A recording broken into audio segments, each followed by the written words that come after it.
الحمد لله ناصر الموحدين ومخزي الكافرين، الصلاة والسلام على قائد المجاهدين وعلى آله وأصحابه ومن تبعهم بإحسان إلى يوم الدين. أما بعد، السلام عليكم ورحمة الله وبركاته. برادرای عزیز، چخیلی که با شما وعده کرده بودیم در موضوع طاغوت صحبت میکنیم. الحمدلله الله تبارک و تعالی بر ما فرصت رسون که انشاءالله با شما در این موضوع صحبت میکنیم و اینچنین سبب انتخاب کردن ما این موضوع را این است که بسیاری از برادران میگفتن طاغوت چی است و معنای طاغوت چی است. بنابراین ضرور دانستیم که در این موضوع صحبت کنیم، زیرا اینکه کفر ورزیدن، کافر شدن با طاغوت یکی از رکنهای توحید میشه. انسان مسلمان نمیشه تا وقتی که با طاغوت کافر نشه. بنابراین بر هر یک فرد مسلمان فرض عین است که طاغوت بشناسه و با طاغوت کافر شود. باذن الله با یردم الله با شما انشاءالله در این موضوع صحبت میکنیم. قال شيخ الإسلام الإمام المجدد محمد بن سليمان التميمي رحمه الله تعالى: اعلم رحمك الله تعالى أن أول ما فرض الله على ابن آدم الكفر بالطاغوت والإيمان بالله. شيخ رحمه الله دعا کرده است، تنبیه داده است، گفته است که اعلم رحمك الله، بدون آگاه باش رحمت کند را خداوند شنونده.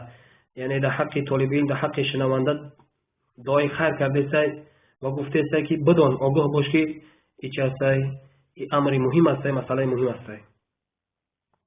ان اول ما فرض الله علی ابن آدم، یعنی یکمین چیزی که الله فرض گردون در فرزند آدم این چی است؟ الکفر بالطاغوت، یعنی کافر شدن با طاغوت، و الایمان بالله، و ایمان آوردن به الله تبارک و تعالی. و طاغوت چی است برادران؟ طاغوت گرفته شدگی است از طغیان. از چی گرفته شدگی است؟ از طغیان گرفته شدگی است. یعنی شیخ سلیمان ابن عبدالله در کتاب تیسیر العزیز الحکیم میگه که الطاغوت مشتق من الطغیان و هو مجاوزة الحد. یعنی طاغوت چی است؟ گرفته شدگی است از طغیان و چی است؟ و مجاوزت حد، یعنی گذراندن از حد، گذراندن از حدود. میگن از رمکه گذشتن ایکو هم طریق میگن. یعنی گرفته شدگی است از چی؟ از طغیان گرفته شدگی است. یعنی و گفته میشود طغى البحر، یعنی چی؟ طغیان کرد بحر. وقتی که بحر میاد، سیل میاد، میشوه میره و کو، همه چی میگن طغیان میگن. او طغى الماء، یعنی او چیکار کرد؟ طغیان کرد. وقتی که شما در پیاله او میریزین، او پر کشید میریزه کو، اناموش چی میگن؟ طغیانی او میگن. یعنی او گذران. طغى الماء یعنی او گذران، ای حدش گذشت، از حدودش گذشت، همه چی میگن؟ طغیان میگن. چی میگن؟ در اصطلاح لغت میگن. فهمیدید برادران؟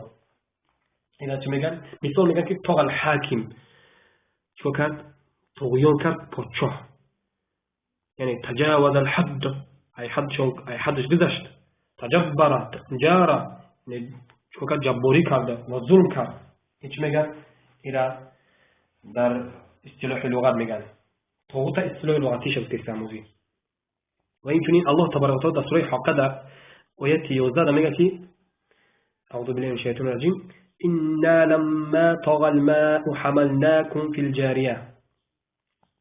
ما وقتی که آب، الله میگه که وقتی که میگه او میگه طغیان کرد، وقتی که کشتی حضرت، یعنی وقتی قوم نوح که سیل شوشت، باران طوفان اومد شوشت، الله میگه چیکار کرد؟ وقتی که او طغیان کرد، میگه کنه که طغى الماء، یعنی چیکار کرد؟ طغیان کرد. او بحر طغیان کرد، یعنی طوفان سیل شد. حملناكم في الجارية، یعنی که برداشتیم شما را در کشتی. بنابراین از این فهمیده میشه که در اصطلاح لغت چی است؟ در اصطلاح لغت طغیان کردن میگن. اما در شریعت چی است؟ انشاءالله با شما موضوع صحبت ما هم در همین است. انشاءالله صحبت میکنیم. شیخ الاسلام ابن القیم رحمه الله میفرماید که الطاغوت، قال الامام ابن القیم رحمه الله تعالی: معنى الطاغوت ما تجاوز به العبد حده من معبود أو متبوع أو مطاع، والتواغيت كثيرة ورؤوسهم 5. شیخ رحمه الله میگه که معنی طاغوت نیست که ما تجاوز به العبد حده، بنده وقتی که از حد خودش چی میکنه تجاوز میکنه، از خطی کشیدگی الله تبارک و تعالی میگذره، اینا چی میگن؟ اینا چی میگن؟ چیکار کرد؟ اینا طغیان میگن. و این چنین چی میشوه؟ از معبود او متبوع او مطاع. بنده وقتی که چیکار میکنه؟ از غیر الله عبادت میکنه. من معبود، وقتی که انسان غیر از الله چیکار میکنه؟ عبادت میکنه. از بت‌ها باشه، یا که از شیطان باشه، یا از کاهن باشه، یا از فالبین باشه، یا از جن باشه، از هر چیزی که عبادتش کرد چی میشه؟ بنده چی میگن؟ بنده طغیان کرد. یعنی انسان چیکار کرد؟ طغیان کرد، از حد خودش گذشت. من معبود، یا که از چیزی که پرستیده میشه. او متبوع، معبود چی هست؟ معبود یعنی بت‌ها و دیگه چیزا عبادت کرده میکنن، از درخت، از هر چیزی باشه. عابد و معبودش هر چیز طاغوت است. طاغوت هر کسی که غیر از الله عبادت میکنه و طاغوت است، خودش همون خودش عبادت میکردگی طاغوت است و عبادت میشیدگی هم طاغوت است، به شرطی که عبادت میشیدگی راضی باشه به همین کارش. یعنی عبادت میکردگی، عبادت میشیدگی اگر بگه که مقصد من راضی هستم در زندگی دعوت کنه به عبادت خودش، اینا چی میگن؟ یا طاغوت میگن. یعنی طاغوتی با چی هست؟ سرداری طاغوت میگن اینا. بنابراین عبادت میکردگی طاغوت است، عبادت میشیدگی اگر راضی باشه و هم طاغوت است. اما راضی نباشه طاغوت نیست. نه که به نسبت عبادت میکردگی هم طاغوت است. به نسبت عبادت میکردگی معبود چی هست؟ طاغوت است. اما در حال خودش چی هست؟ راضی که نباشه و طاغوت نیست. على الاصح من معبود او متبوع. ای چی هست؟ او متبوع یعنی چی؟ از پیروی. یعنی بنده از حدش میگذره. ای چی؟ از متبوع یعنی از کسی که پیروی میکنه. مثل بعضی گروه های صوفی ها که چیکار میکنن؟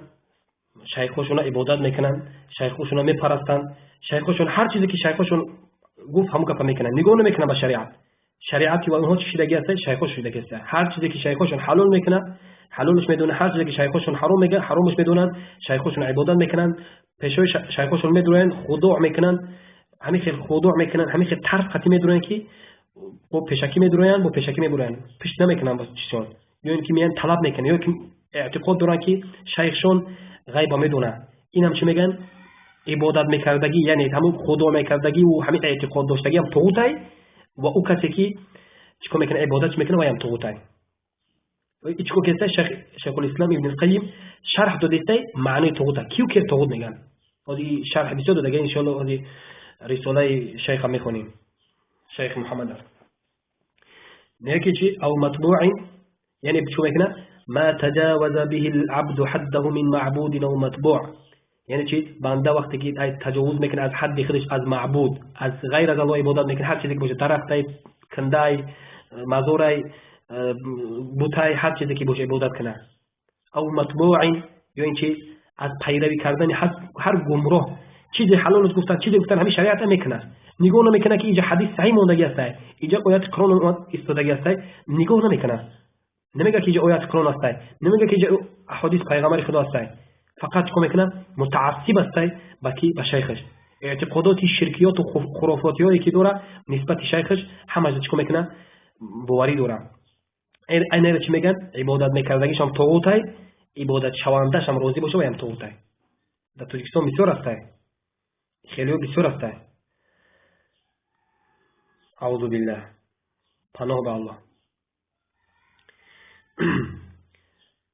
من معبود او متبوع او مطاع. معبود چه گفتیم؟ از جن و بت‌ها و درخت‌ها و مزارها و چیزا عبادت میکنه غیر از الله. عبادت کننده و عبادت شونده هر دو طاغوت است اگر راضی باشه. مثال عیسی، حضرت عیسی عبادت میکنن. حضرت عیسی چه میکنن؟ عبادت میکنن. لیکن حضرت عیسی راضی نیست. همین مسیحیایی که هست، همین نصرانی‌ها راضی نیست. بنابراین چی هست؟ حضرت عیسی طاغوت نیست. اما اینا چیکار میکنن؟ اینا به نسبت همین طاغوت هست. اینا چیکار میکنن؟ طاغوت هستن. هر کسی که غیر از الله عبادت میکنه. من معبود چی هست؟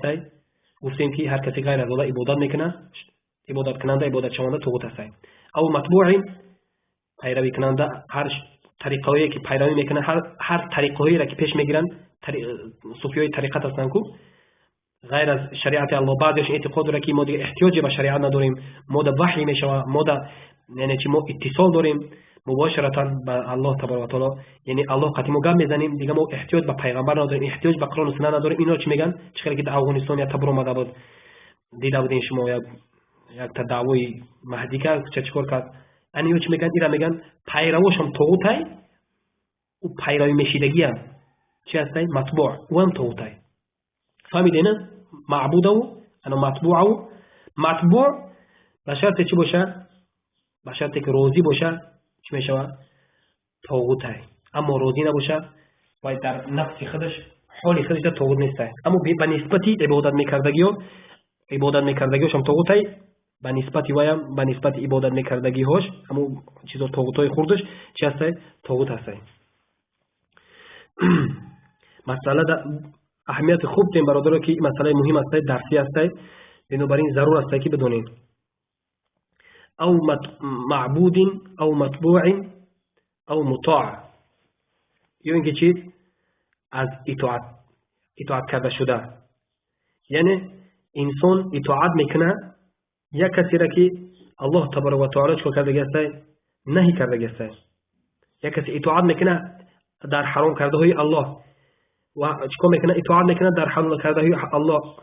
هر چیزی که الله حرام کرده است و یا حلالش میکنه این اطاعت میکنه، و هر چیزی که الله حلالش کرده و یا حرامش میکنه اطاعت میکنه. این هم چی است؟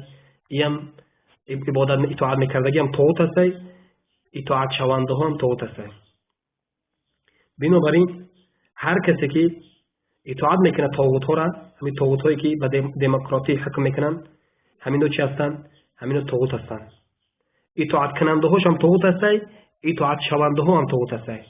هر دوش طاغوت است. بنابراین در چی؟ در غیر حکم الله اینو حکم کردن و در غیر شرع الله اطاعت کردن، اینو چی میشوند؟ عبادت کنندش هم اطاعت کنندش هم طاغوت. خوب بدونین اطاعت کنندش هم طاغوت، اطاعت شوندش هم طاغوت. هر دوش طاغوت است.